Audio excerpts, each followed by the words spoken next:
Pesan ancaman itu masuk jam 11 malam. Bunyinya singkat, tapi cukup membuat darahku dingin. Mereka tahu anakku demam. Mereka tahu aku sedang mencari Benny. Artinya sudah jelas, aku bukan lagi sekedar driver yang terlalu penasaran. Aku sudah dianggap gangguan.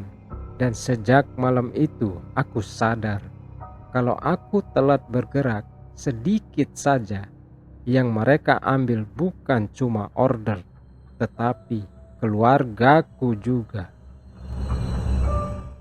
Sebelum lanjut ke part 2, buat kalian yang suka kisah horor panjang, misteri kota malam, dan teror yang terasa dekat dengan kehidupan sehari-hari, subscribe dulu La Eko Horor, karena di channel ini hal paling menyeramkan sering bukan datang dari tempat yang angker, tetapi dari sesuatu yang diam-diam hidup di sekitar kita.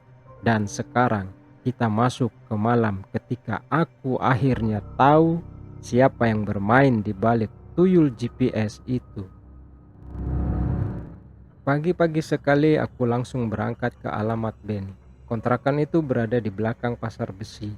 Gangnya sempit, becek, dan rumah-rumah di sana berdiri rapat seperti saling menutupi rahasia. Aku menemukan pintu kontrakan sesuai alamat dari Yudi. Catnya kusam, gemboknya menggantung, tapi tidak terkunci. Aku mengetuk pintu pelan. Tidak ada jawaban. Aku coba lagi. Tetap sunyi. Saat itulah seorang ibu dari rumah sebelah membuka jendela dan bertanya, "Siapa yang kau cari?" Aku bilang mencari Benny. Wajah ibu itu langsung berubah. Dia menurunkan suara dan berkata, "Kalau kamu temannya, bilang sama dia, jangan balik malam-malam lagi. Kemarin dia datang, tapi kayak dikejar sesuatu." Aku langsung mendekat. "Dia kemana, Bu?" "Naik ke kontrakan atas, yang belakang sendiri, pojok paling belakang." Aku mengucap terima kasih lalu masuk ke lebih dalam ke gang kecil di belakang. Di sana ada bangunan tua lantai yang lebih tua dari rumah-rumah lain. Tangga semen menuju lantai atas retak di beberapa bagian. Aku naik pelan. Di ujung lorong lantai 2 ada satu pintu kayu setengah terbuka. Aku memanggil nama Benny. Tidak ada jawaban. Aku dorong pintunya pelan. Benny ada di dalam. Dia duduk di lantai, bersandar ke tembok, wajahnya pucat, matanya cekung, dan janggutnya tidak terurus. Begitu melihatku, dia langsung berdiri panik. "Siapa suruh kamu kesini?" Aku cepat menjelaskan kalau aku teman Yudi, kalau aku juga driver, kalau aku sudah melihat rumah kosong di belakang terminal. Mendengar itu, wajah Benny berubah seperti orang yang baru mendengar vonis buruk. Dia menutup pintu cepat-cepat, lalu menurunkan suaranya, "Kamu masuk ke belakang rumahku itu." Aku lihat gudangnya. "Kamu lihat yang kecil itu?" Aku mengangguk. Benny langsung memegang kepalanya. "Sial, berarti mereka sudah tahu kamu." Aku menunjukkan pesan ancaman soal anakku. Benny membacanya dengan tangan gemetar. Lalu dia menatapku dan berkata, "Kalau mereka sudah mulai menyebut keluarga, artinya kamu sudah ditandai." Aku menahan emosi. "Siapa mereka sebenarnya?" Benny diam cukup lama. Lalu dia mulai bercerita. Dulu, kata Benny, dia juga cuma curiga dengan akun-akun gacor malam. Awalnya dia pikir itu permainan fake GPS biasa, sampai dia berteman dengan salah satu driver yang masuk ke lingkaran damar. Dari situlah dia tahu, mereka memang pakai fake GPS, akun-akun cadangan, dan titik palsu. Tapi itu cuma lapisan luarnya. Yang membuat order selalu lari ke mereka bukan sekedar aplikasi, melainkan sesuatu yang mereka pelihara. Sesuatu yang ditempatkan di rumah kosong belakang terminal itu. "Kenapa dipelihara di situ?" tanyaku. Benny menatapku. "Karena tempat itu bukan sekedar gudang. Itu kandangnya." Aku terdiam. Benny lanjut bicara. Katanya dulu di rumah itu milik seseorang pria bernama Jeffrey, mantan teknisi ponsel yang bangkrut, lalu bergaul dengan orang-orang yang hobi cari jalan pintas. Jeffrey mulai bermain fake GPS, jual beli akun, dan memodifikasi aplikasi. Tapi penghasilannya tidak pernah stabil. Sampai suatu malam dia bertemu seseorang di luar kota yang mengajarinya cara memanggil penarik rezeki. Awalnya Benny juga menganggap itu omong kosong, sampai order di sekitar terminal mulai berubah. Akun-akun yang masuk di lingkaran Jeffrey selalu kebagian order duluan, sementara driver lain makin sulit dapat orderan. Jadi yang di gudang itu tuyul? Tanyaku pelan. Benny mengangguk. Tapi bukan tuyul seperti kampung yang cuma disuruh nyuri uang. Yang ini dipakai buat nyari titik order, buat narik rezeki orang lain sebelum masuk ke akun lain. Aku menahan ludah. Benny menggeleng. Bang, cara kerjanya gimana? Benny masih tetap menggeleng. Aku nggak tahu. Aku nggak tahu persis. Yang aku tahu, tiap malam ponsel-ponsel itu dibiarkan menyala. Aplikasi dijalankan di banyak akun. Lalu makhluk itu dipakai buat mencium order yang akan masuk. Aku merasakan bulu kudukku berdiri. Kenapa kamu berhenti? Benny tertawa hambar. Karena aku terlalu banyak tanya. Dia lalu memperlihatkan bekas luka tipis di lengan kirinya. Katanya, malam saat dia mencoba merekam isi gudang itu, dia ketahuan. Sejak malam itu, ordernya hancur, ibunya jatuh sakit, uangnya habis, dan hampir setiap malam dia mendengar suara notifikasi dari ponsel, padahal HP-nya mati. Aku sempat berpikir itu cuma ancaman psikologis, kata Benny. Tapi waktu keponakanku sakit mendadak, setelah aku bilang mau lapor ke kantor pusat, aku tahu ini bukan sekedar permainan akun. Aku langsung teringat pesan tentang anakku. Terus sekarang aku harus gimana? Benny menatapku lama.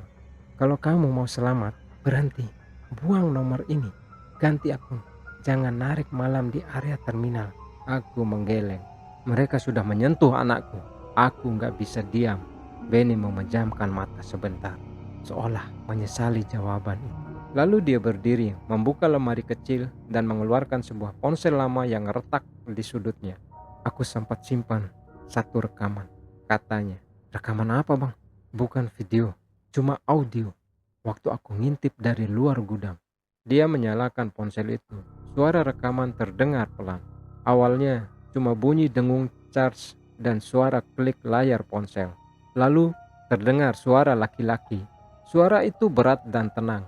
Benny bilang itu suara Jeffrey. Dalam rekaman, Jeffrey terdengar berkata, yang area timur jangan dipakai semua, sisakan sedikit biar gak terlalu kelihatan. Lalu terdengar suara lain menjawab. Aku mengenali suara itu, Damar. Setelah itu ada kalimat yang membuat tenggorokanku kering. Kalau ada driver yang mulai curiga, kasih makan dia sedikit. Kalau masih ganggu, bawa ke belakang. Rekaman berhenti. Ruangan kontrakan mendadak terasa sempit. Aku menatap Benny. Bawa ke belakang maksudnya apa bang? Benny tidak langsung menjawab. Wajahnya pucat. Akhirnya dia berkata pelan. Aku gak pernah lihat langsung. Tapi pernah ada satu driver yang terlalu vokal soal akun curang. Setelah dia datang ke rumah itu, dia berhenti narik total. Katanya stres. Katanya gila. Tapi sebelum hilang, dia sempat bilang ada orang yang hampir dijadikan tumbal supaya jalur tetap hidup. Aku pun berdiri. Gak bisa didiamin bang. Benny langsung memegang lenganku. Rak, jangan bodoh. Kalau kamu nekat masuk ke sana, kamu gak boleh sendiri. Aku menatap Benny. Kamu mau bantu Ben? Benny hanya terdiam. Lama sekali lalu dia mengangguk kecil. Tapi kita masuk cuma buat satu hal. Ambil bukti dan hancurkan kandangnya. Setelah itu keluar. Malamnya kami bertiga bertemu di warung belakang SPBU lama. Aku, Benny, dan Yudi. Awalnya Yudi marah karena aku tetap datang ke Benny. Tapi setelah mendengar isi rekaman, dia tidak bisa lagi menolak. Kami menyusun rencana sederhana. Masuk lewat samping rumah, ambil foto gudang dan ponsel-ponselnya. Kalau bisa, ambil satu HP sebagai bukti. Lalu keluar sebelum orang-orang di dalam sadar. Jam 1 malam kami sampai di dekat terminal lama. Jalanan sepi. Rumah kosong itu tampak gelap dan tampak lebih gelap dari sebelumnya. Kami memarkir motor agak jauh lalu berjalan kaki. Benny memimpin jalan ke lorong samping rumah. Pintu gudang kali ini tertutup rapat, tapi dari baliknya masih terlihat cahaya biru tipis. Benny memberi isyarat agar kami diam. Dia menempelkan telinga ke pintu, lalu berbisik, "Di dalam ada orang." Jantungku langsung berdegup keras. Yudi mengintip dari celah dinding belakang dan wajahnya seketika menegang. "Jeffrey," bisiknya. Aku bergeser pelan dan ikut mengintip. Di dalam gudang, meja penuh ponsel masih ada. Dan di depan meja itu, sosok kecil botak itu masih jongkok bergerak cepat dari satu layar ke layar yang lain. Di belakangnya berdiri seorang pria kurus berkacamata, wajahnya pucat, bibirnya tipis, tangannya memegang satu ponsel sambil terus memperhatikan peta order. Itu pasti Jeffrey. Dari sisi lain gudang, masuklah si Damar. Dia membawa plastik hitam kecil. Tanpa banyak bicara, dia meletakkan plastik itu di lantai. Sosok kecil tadi langsung berhenti, pelan-pelan menoleh, lalu merangkak mendekati plastik itu. Aku tidak bisa melihat isinya, tapi beberapa detik kemudian terdengar suara seperti sesuatu yang sedang dijilat. Bau amis langsung menyeruak sampai keluar. Judi mundur satu langkah sambil menutup mulutnya. Benny terlihat gemetar, dan saat itulah kakiku tanpa sengaja menyenggol kaleng bekas di dekat tembok. Ting! Suara itu kecil, tapi cukup membuat semua orang di dalam gudang berhenti. Jeffrey mengangkat kepalanya. Damar menoleh ke arah pintu. Sosok kecil itu juga berhenti menjilat, lalu perlahan menoleh tepat ke arah kami. Matanya hitam dan senyumnya muncul lagi. "Lari!" bisik Benny. Kami langsung berbalik, tapi belum sempat 2 langkah, pintu gudang terbuka keras dari dalam. Damar berteriak, "Ada orang!" Aku, Yudi, dan Benny lari menyusuri lorong sempit. Dari belakang terdengar langkah kaki orang dewasa, tapi yang paling membuatku ngeri, ada suara kaki kecil yang berlari jauh lebih cepat. Benny yang berada paling belakang tiba-tiba menjerit. Aku menoleh. Sosok kecil itu sudah menempel di punggungnya, seperti anak kecil yang digendong. Tangannya melilit leher Benny, mulutnya menempel di telinga Benny. Benny ambruk sambil meronta. Aku spontan berbalik dan menarik tubuhnya. Yudi mengambil kayu patah di tanah lalu menghantamkan ke punggung makhluk itu. Sekali, 2 kali, makhluk itu menoleh ke arah kami dengan wajah marah. Matanya seperti lubang hitam. Lalu dia melompat turun dari tubuh Benny dan bergerak mundur ke arah gudang dengan sangat cepat. Dari belakang terdengar suara Jeffrey berteriak marah, jangan biarin mereka keluar." Aku dan Yudi menyeret Benny berdiri, lalu lari ke depan rumah. Kami berhasil keluar pagar dan langsung menuju motor. Saat itulah Damar muncul dari samping sambil membawa besi pendek. Dia mengayunkannya ke arahku. Aku menangkis dengan lengan kiri sampai terasa nyeri. Yudi mendorong Damar keras-keras. Aku menyalakan motor sambil membantu Benny naik. Kami bertiga kabur dari sana dengan napas berantakan. Baru setelah sampai jalan raya, kami berhenti di bawah lampu besar. Benny muntah di pinggir jalan. Lehernya memerah seperti habis dicekik, dan di bagian belakang jaketnya ada bekas tangan kecil hitam seperti noda arang. Benny gemetar sambil berkata, dia nempel. Aku menatap noda itu dan tahu satu hal.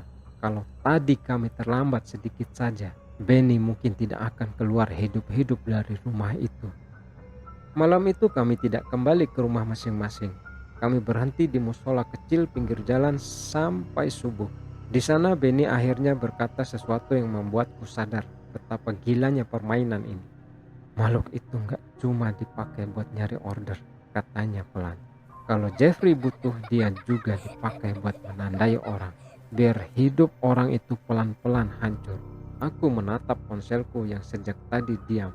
Tidak ada order, tidak ada notifikasi, tapi justru sunyi itu yang membuatku makin yakin semuanya belum selesai.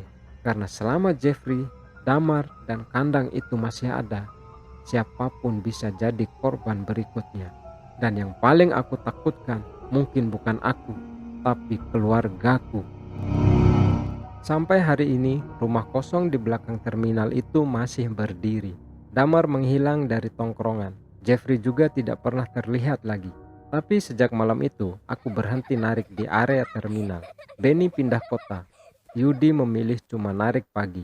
Dan aku sampai sekarang masih menyimpan satu pertanyaan. Kalau makhluk itu benar dipakai untuk menarik order dan mencuri rezeki orang lain, lalu setelah kandangnya kosong, siapa yang sekarang sedang memeliharanya? Kalau kalian suka kisah horor urban seperti ini, jangan lupa subscribe, like ke horor, dan tulis di komentar apakah akan kita lanjut cerita untuk berikutnya. Salam horor. Hehehe.